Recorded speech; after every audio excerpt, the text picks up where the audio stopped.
Gali fakta persidangan Verdi Sambo yang akan kita bahas mengenai hari ini. Kemarin Selasa 1 November adalah persidangan yang cukup alot untuk kasus Verdi Sambo. Ada perdebatan antara jaksa dan pengacara Sambo dan juga Sambo dan istri yang dihadapkan dengan keluarga Yosua. Majelis Hakimlah yang meminta keluarga Yosua untuk bersaksi dalam persidangan. Seperti apa konstruksi kasus ini bergulir? Apakah keterangan saksi cukup untuk membuktikan dakwaan? Dan apakah permintaan maaf Sambo cukup membuktikan penyesalannya? Kami akan berbincang dengan mantan Hakim Agung, Prof. Gayus Lumbun, yang juga sudah bergabung bersama kami adalah pakar gestur dan mikroekspresi, Mbak Monika Kumalasari. Selamat pagi, Mbak Monika, Prof. Gayus. Pagi. Selamat pagi. Semoga sehat pada pagi hari ini. Saya ingin ke Prof. Gayus terlebih dahulu. Hakim meminta saksi keluarga Yosua untuk dihadirkan terlebih dahulu dalam sidang ini. Kemarin ini menjadikan sidang yang cukup emosional, bisa dikatakan, karena ini adalah pertemuan pertama antara Verdi Sambo yang sampai saat ini didakwa telah melakukan pembunuhan berencana kepada Brigadir Yosua Huta Barat yang orang tuanya baru bertemu dengan Verdi Sambo kemarin. Nah, ini masih harus membuktikan apakah kejadian itu benar. Sebagai seorang hakim, bagaimana Anda melihat jalannya sidang kemarin dengan penuh emosi, tapi di sisi lain juga ada banyak hal yang memang harus ditangkap oleh hakim dalam pemeriksaan bukti atau saksi kemarin? Ya, dalam pengamatan saya dari semua yang terjadi tadi disampaikan termasuk permohonan maaf dan yang lain tangisan ya. Tapi hakim itu lebih yakin terhadap fakta-fakta yuridis yang ditemukan di dalam persidangan. Itu yang pertama. Tetapi hakim juga tidak menutup hati untuk melihat bagaimana sikap gestur disebut tadi ya. Itu ada di ilmu hukum juga. Itu disebut satu teori yang disebut typology Lombroso. Lombroso itu menemukan satu teori untuk memperhatikan gerak, sikap, dan urat dari muka, dari wajah. Itu digunakan ketika kopi beracun, kopi cyanida. Roni Niti Baskara itu seorang ahli kriminolog, seorang kriminolog yang menggunakan teori ini.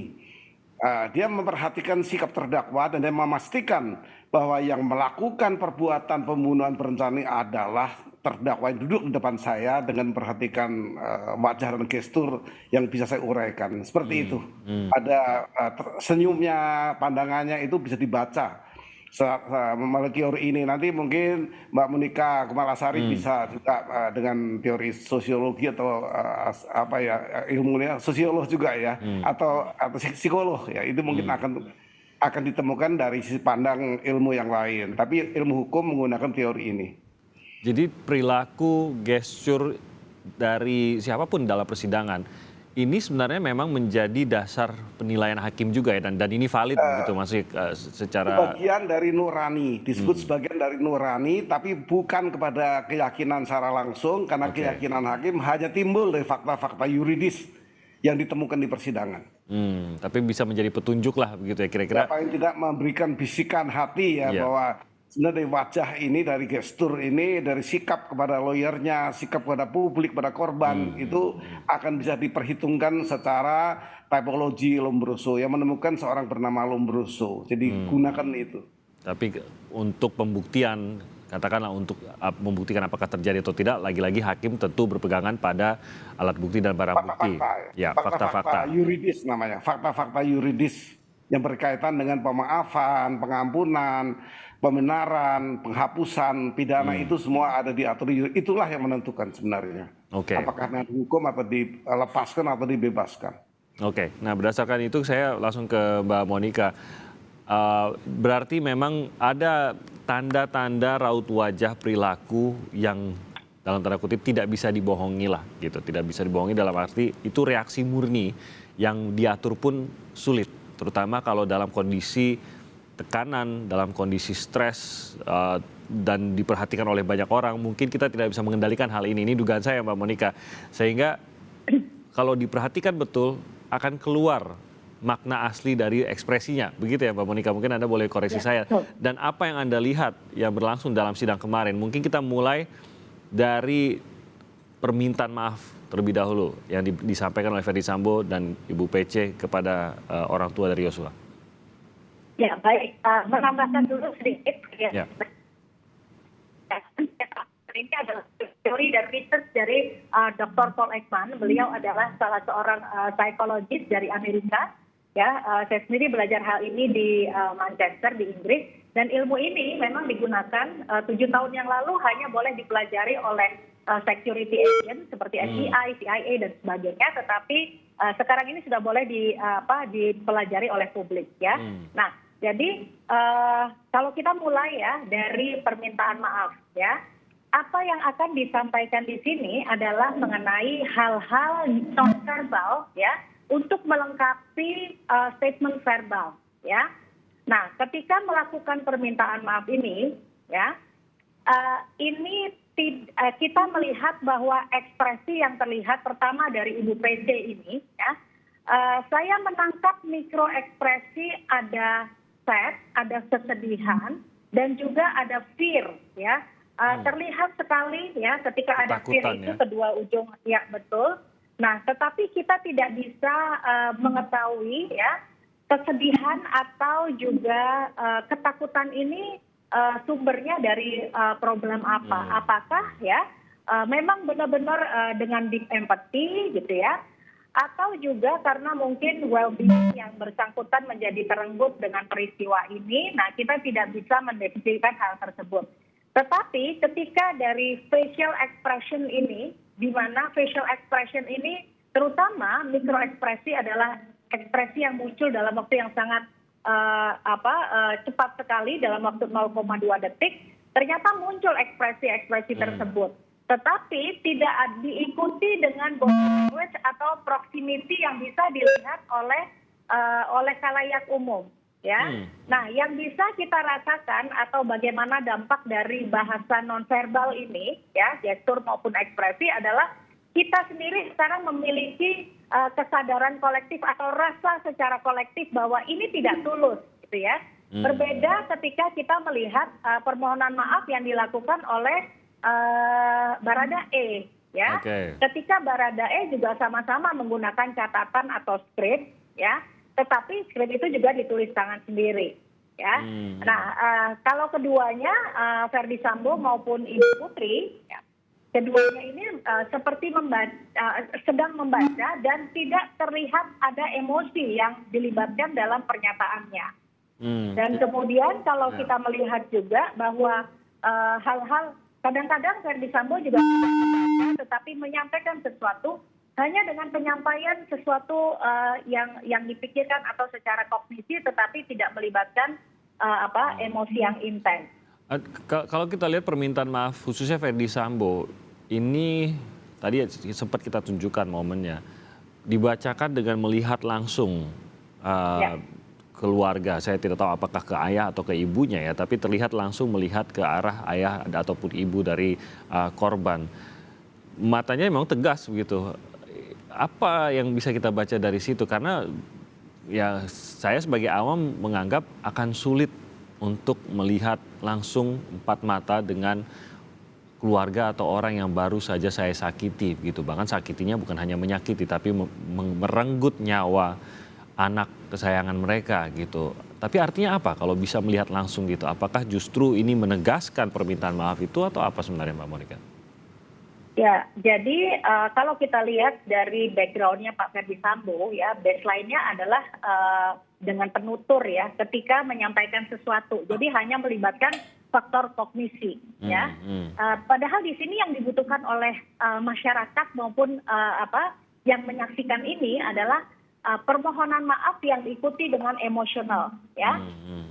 Ketika dengan tatapan mata yang justru malah kita melihat tidak rileks, ya, tetapi kemudian tatapan matanya justru berusaha untuk menahan bahwa apapun yang sedang disampaikan ini semuanya dalam kontrol atau dalam pengawasan beliau, ya, sehingga ya natural sekali bahwa manusia juga memiliki blinking rate, ya, atau kedipan mata, justru itu malah tertahan, ya.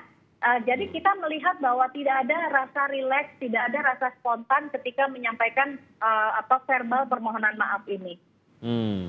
Oke, itu yang bisa dibaca. Nah, saya ke Prof. Gayus. Sebuah permintaan maaf dari terdakwa kepada keluarga korban, ini kita tahu bahwa nilai kemanusiaannya memang ada.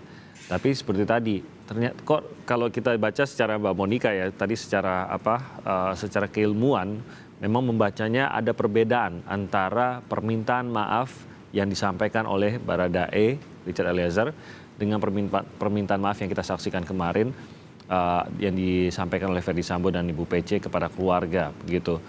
Sejauh apa permintaan maaf ini bisa dianggap sebagai permintaan maaf yang benar-benar meminta maaf atau tidak oleh hakim, dan apakah sejauh apa ini juga harus dipertimbangkan oleh hakim, Prof? Ya, kalau saya bilang sosok hakim itu tidak melihat setelah perbuatan, tapi sebelum dan ketika perbuatan itu dilakukan, yaitu dalam bentuk willingly dan knowingly atau willing and wanton. Itu yang diukur oleh hakim. Setelah itu kan sudah terjadi perbuatan ini, maka penyesalan ya bagian kecil saja bagi hakim untuk memberi maaf, melupakan.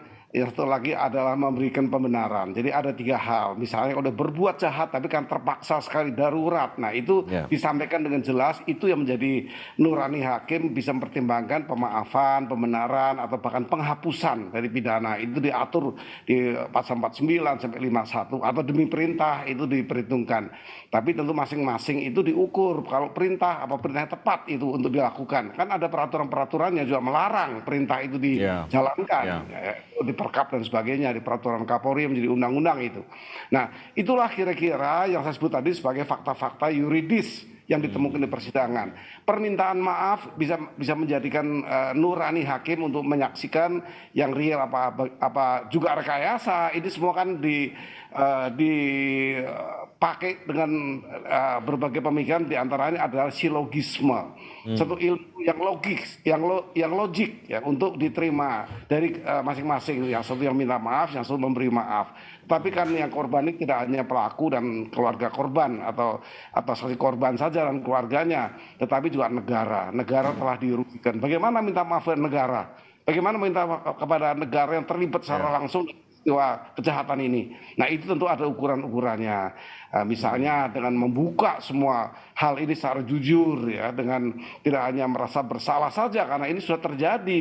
Ini sudah menjadikan peristiwa yang menimbulkan akibat yang 3 tadi.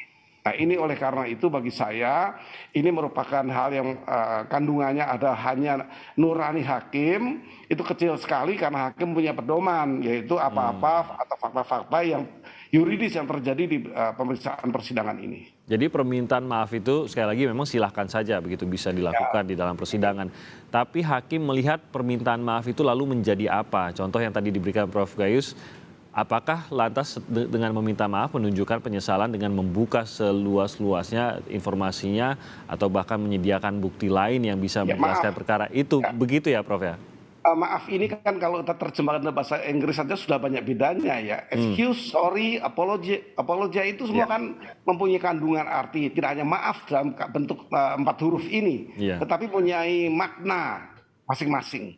Jadi menyesal atau hanya excuse saja, ini kan masing-masing ada arti maaf yang di Indonesia cuma dipakai 1 sebenarnya kosakatanya. Di bahasa asing, bahasa Perancis lebih banyak lagi.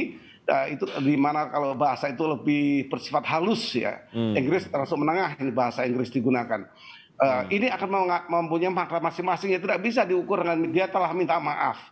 Maaf bentuknya apa? Maaf itu. Saya mengatakan kalau di yuridis bentuknya adalah kalau ini terorisme dia minta maaf dengan memotong jaringannya.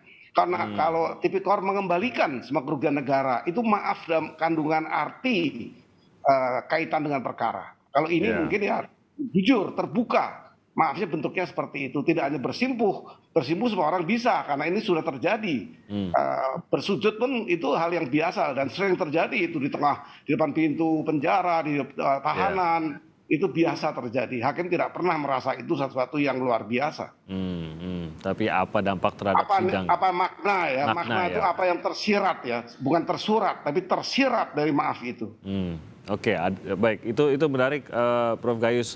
Permintaan maaf bisa disampaikan, siapapun bisa menyampaikan. Tapi apa bentuk dari rasa bersalah atau rasa menyesal yang tadi dikatakan ada berbagai kata yang bisa menggambarkan. Apakah akan kita lihat dari Ferdy Sambo dan Bu Pece? Itu mungkin yang akan kita nantikan jawabannya. Kami akan jeda sebentar, nanti kami akan kembali lagi dengan pembahasan ini. Terutama saya juga ingin tahu nanti dari Mbak Monika, membedakan permintaan maaf yang disampaikan Ferdy Sambo dan Bu Pece dengan perbedaan maaf yang disampaikan Richard Eliezer, terutama dalam hal apa yang terjadi setelahnya. Mungkin ini juga terlihat dari mikro ekspresi. Kami akan segera kembali.